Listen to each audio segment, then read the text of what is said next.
मेहनत के फल की कहानी। एक गांव में दो दोस्त रहते थे। एक का नाम मोहन और दूसरे का नाम सोहन था। दोनों में बहुत ही गहरी मित्रता थी। मोहन बहुत ही धार्मिक व्यक्ति था।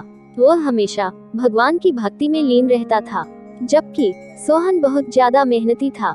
एक बार दोनों ने 1 बीघा जमीन लेकर उसमें फसल उगाने के बारे में सोचा, जिसके बाद वह एक अच्छा सा घर बनाना चाहते थे। इसके बाद दोनों दोस्तों ने खेत खरीद लिया। सोहन दिन रात खेत में मेहनत करता और मोहन मंदिर में बैठकर फसल अच्छी होने के लिए भगवान से प्रार्थना किया करता। इसी तरह से समय बीतता गया और कुछ दिन बाद फसल पक गई। फसल पकने के बाद उसकी कटाई करके उसे बाजार में जाकर बेच दिया। इसके बाद उन्हें अच्छा पैसा मिला। इस पर सोहन ने कहा कि इसमें से मेरा ज्यादा हिस्सा है, क्योंकि मैंने दिन रात एक करके खेत को खाद पानी देकर फसल उगाई है। लेकिन यह बात सुनकर मोहन गुस्सा हो जाता है और कहने लगता है कि धन का ज्यादा हिस्सा मुझे मिलना चाहिए, क्योंकि मैंने अपने खेत में अच्छी फसल होने के लिए भगवान से प्रार्थना की है, और जब तक भगवान की मर्जी ना हो तब तक कोई भी कुछ नहीं कर सकता है। दोनों इसी बात को लेकर लड़ने लगे। अब यह बात गांव के मुखिया तक पहुंच गई। गांव के मुखिया ने सारी बात सुनने के बाद एक फैसला किया। मुखिया ने दोनों दोस्तों को चावलों की एक बोरी दी, जिसमें चावलों के बीच छोटे छोटे कंकड़ मिले हुए थे। मुखिया ने कहा, इस चावलों की बोरी को घर ले जाओ और इसमें से सुबह तक चावल और कंकड़ अलग अलग करके लेकर आओ। फिर मैं सुबह फैसला करूंगा कि फसल का ज्यादा धन किसको मिलना चाहिए। दोनों अपनी अपनी चावलों की बोरी लेकर घर चले गए।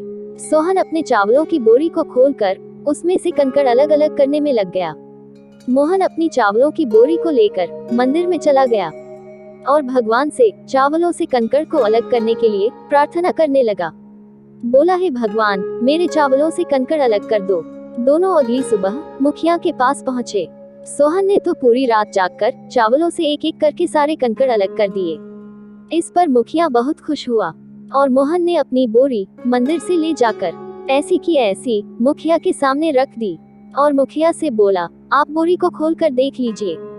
मुझे भगवान पर पूरा विश्वास है कि इस चावल की बोरी से सारे कंकड़ निकल चुके होंगे। लेकिन जब मुखिया ने चावलों की बोरी खुलवाई तो देखा सारे कंकड़ चावलों के बीच ही मौजूद थे।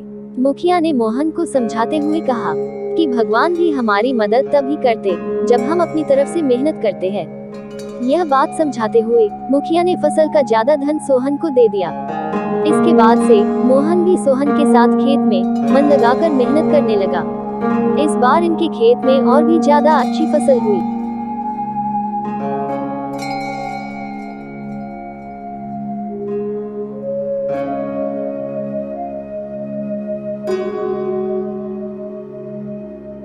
लेसन ऑफ द स्टोरी, यह कहानी हमें सिखाती है कि हमें कभी भी पूरी तरह से भगवान के भरोसे पर नहीं बैठना चाहिए, क्योंकि भगवान भी हमारी सहायता तभी करते हैं जब हम अपनी तरफ से मेहनत करते हैं।